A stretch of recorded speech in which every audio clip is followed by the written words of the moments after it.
అందరికీ నమస్కారం అండి. ఇది ఉప్పాడ పట్టు కంచి బార్డర్ చీర అండి. చీర తయారు చేయడం ఇది పట్టు దారాలతో తయారు చేసిన పట్టు చీర అండి. ఇది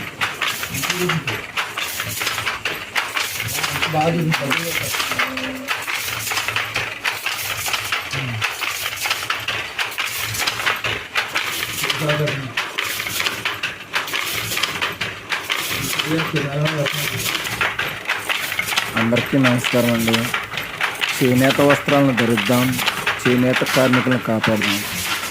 మన వీడియో కనుక మీకు నచ్చినట్లయితే లైక్ చేయండి, షేర్ చేయండి, మీ అభిప్రాయాన్ని కామెంట్ రూపంలో తెలపండి.